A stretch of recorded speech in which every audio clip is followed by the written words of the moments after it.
O Personalidades dessa semana vai mostrar a trajetória de vida de um grande artista plástico do nosso estado. Humberto Espíndola abriu as portas da casa dele para receber a nossa equipe do programa. E hoje, é ele mesmo quem conta sua própria história. Desde criança, eu me sentia artista. Não sabia exatamente que tipo de arte eu faria.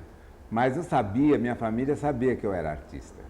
Desde muito pequeno eu desenhava, eu pegava mangueiras de água assim, na casa da minha avó, tinha aquelas paredes secas de sol, aqueles muros, e ficava fazendo desenhos que o sol secava e eu tornava a desenhar, ficava fazendo esse tipo de arte conceitual, que hoje, por sinal, seria uma coisa bem moderna, né?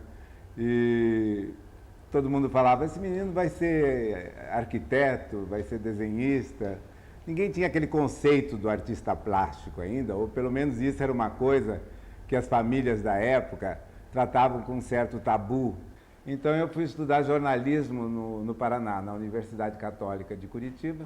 Aliás, eu fui para lá para estudar arquitetura, mas acabei estudando jornalismo e direito, o qual não terminei o curso. Mas de jornalismo eu fui bacharel em jornalismo, e no curso de jornalismo, com aquela convivência que é própria de um curso de comunicação, estudando história da arte, um professor que era fabuloso, chamado Carlo Barontini.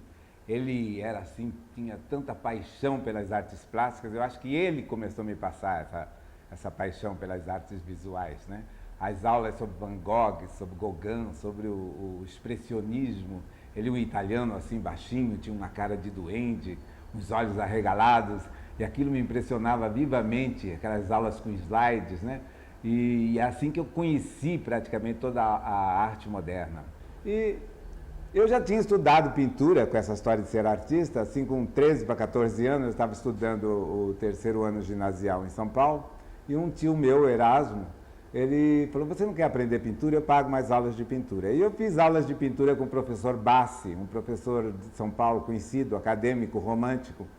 E eu era um garoto muito tímido nessa época, entrei na casa dele, era aquele professor tipo clássico, cachimbo na boca, barba branca, boné, paleta na mão, pintava umas pinturas bonitas, mas tinha também uns tachos de cobre, umas coisas acadêmicas, né? E eu comecei a pintar na casa dele e ele mandava copiar os quadros, né? E eu pintava os meus quadrinhos e ele vinha e retocava. E a hora que ele punha aquela mão, os pincéis, retocava, aquilo se transformava, né? Se transformava num quadro lindo. Eu chegava em casa, era aquilo, mas que talento que tem esse garoto, que quadros bonitos. E eu sabia que era o retoque do professor, né? Eu pintei meia dúzia de quadros, dei um para a vovó, para o titio, aquelas coisas assim de família, e logo desisti. Mas depois desse curso de História da Arte, durante o jornalismo, com o Barontini, eu comecei a vir para cá, em Campo Grande, e nas férias comecei a pintar. Uma grande amiga minha, Denise Vasconcelos, e que nós éramos colegas, ela gostava muito de pintar, falou, vamos pintar umas telas, a gente compra umas coisas. E eu comecei a pintar uns quadros, que na ocasião era assim, bem moderno, umas mulheres com 4 olhos, e uma coisa bem forte, bem expressionista. E aquilo começou a chamar a atenção assim, das amizades da família, e então comecei a pintar. Era um pintor bissexto, um pintor de férias.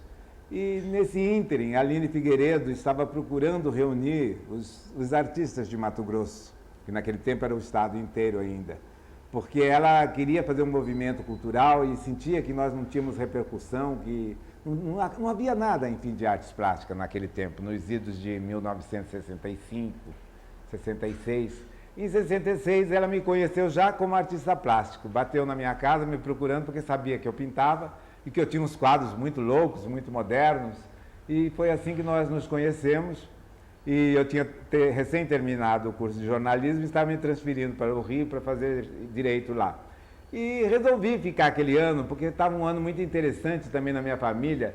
O Geraldo, a Tetê, o Celito, eles também estavam numa idade muito interessante, estavam começando a cantar, a fazer músicas, coisas que eu impulsionei muito, ajudei, fui uma espécie de diretor desses meninos, né? Fazia festinhas, organizava teatro, fazia dublagens com a TT, uma série de coisas desse gênero. Então, estava um ano muito interessante de ficar em casa e eu resolvi parar de estudar suspender minha matrícula e fiquei aqui trabalhando nessa exposição com a Aline Figueiredo.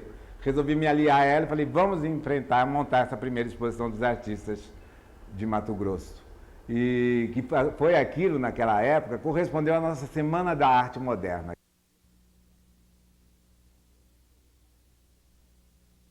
Fui o primeiro artista de Mato Grosso a projetar o Brasil Central, porque naquele tempo não tinha outro do Centro-Oeste, nem o Cirão Franco tinha aparecido ainda. E eu fui o primeiro do Centro-Oeste que realmente ganhou os prêmios nacionais. E em 72 eu já aparecia na Bienal de Veneza, e aqui a Câmara Municipal me dava um título de cidadão benemérito por ter divulgado o nome de Campo Grande, que era a primeira vez que saía para plagas tão distantes, né? E o boi foi uma coisa natural, porque eu precisava buscar uma temática, alguma coisa que falasse sobre nós, para dar uma ênfase nessa linguagem, né? E era uma linguagem do Brasil naquela época, um Brasil que estava... tinha acabado de acontecer a Revolução da Ditadura, né? A Revolução Militar, a ditadura no Brasil, a repressão. E eu tinha aqui, o que eu tinha para falar da nossa terra? Era o boi. Era o boi que estava em todos os lugares, a nossa economia era basicamente em cima da bovinocultura, da agropecuária, né? A vida econômica da cidade girava em torno da pecuária, o comércio, né? Todo mundo se falava assim, quando vender a boiada, no Bar do Zé a moeda corrente era o boi, né? E eu falei, bom, é o boi que vai nos representar. Antes da pintura do boi, eu fiz uma série de pesquisas que na época ficaram. Aí são quadros que tem desde paisagens, de pinturas de casario de Corumbá, rostos, outros temas mais comuns, né? Até apareceu o boi. E depois do boi, quando o boi apareceu de uma maneira muito forte. Eu, inclusive, tinha pintado rosas, coisas desse tipo, assim, numa fase anterior, porque são temas da pintura, são temas comuns da pintura. E, uma certa ocasião, eu tentava vender a pintura de boi e eu senti que tinha uma certa rejeição contra a imagem do boi aqui dentro da nossa sociedade. E uma vez eu fui vender um quadro para uma fazendeira, falei, mas boi eu não quero, porque boi eu já vejo todo dia na minha fazenda, não quero na minha sala de jeito nenhum. O boi é lá para a fazenda. Se ainda fossem rosas, eu saí dali, pulepa da vida, tiririca de raiva, né, com esse negócio da rejeição da pintura do boi, e resolvi fazer uma pintura satírica sobre a rosa. Como a rosa, a rosinha, aquela coisa, eu gosto da bovinocultura, da sociedade do boi, gosta de pinturas de supermercado, de rosas, de vaso com flores, que eu achava uma coisa muito babaca. E ali, então, fazendo essa sátira, eu inventei a fase das rosas rosetas. E foi uma fase de grande sucesso satírico, inclusive porque estava numa época da ditadura, onde o AI-5 estava vigorando, e não se poderia falar em temas políticos. Inclusive, minha bovinocultura, quando eu fiz os bois generais, os bois emedalhados, foram censuradas, foram retiradas de salão, foram mandadas para porões, entendeu? Do Salão de Belo Horizonte, da Bienal da Bahia, eu não pude participar. E a rosa era uma coisa que tinha uma linguagem mais sutil, mais satírica, uma linguagem mais silenciosa, onde se podia ver uma certa ironia política por trás de toda aquela temática, né? Então essa coisa híbrida da rosa e do boi foram duas coisas que eu associei inicialmente de uma forma satírica, depois resolvi juntar e criei um tema chamado Rosa Boi, que foi colocar o boi dentro da rosa e que abriu os olhos do meu público para ver um valor estético de beleza dentro do boi. E foi com o Rosa Boi que eu comecei a emplacar as paredes e as pessoas começaram a ver essa beleza através dessa discussão, dessa filosofia. E hoje eu acho que muita gente já acha o boi bonito.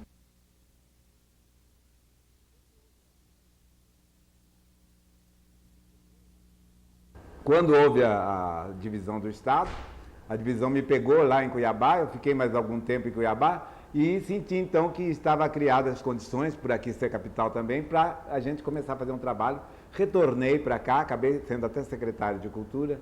No Brasil inteiro, em vários estados, apareceram artistas que resolveram assumir o papel da cultura. A Beth Mendes em São Paulo, o Gilberto Gil na Bahia, eu aqui em Mato Grosso do Sul. Foi num momento especial da história da cultura brasileira que isso aconteceu. Não assim. E eu também, num sentido que era um animador cultural, não achei inconveniente, achei até que isso reforçaria a minha experiência de animador cultural, fazendo a Secretaria de Cultura, sendo secretário, mesmo porque a gente pleiteava muitas coisas dentro do governo e eu não sabia os caminhos que eu deveria percorrer, eu queria esse aprendizado desse caminho e, de qualquer forma, eu achava que uma pessoa de sensibilidade dentro de um governo, de alguma forma aquilo ia sensibilizar o meio político, porque eu acho que falta sensibilidade no meio político para a cultura. Foi muito difícil para mim, mas eu acho que foi mais um enriquecimento da minha cultura como artista plástico. Eu vi que muitas coisas são dificílimas de serem conquistadas.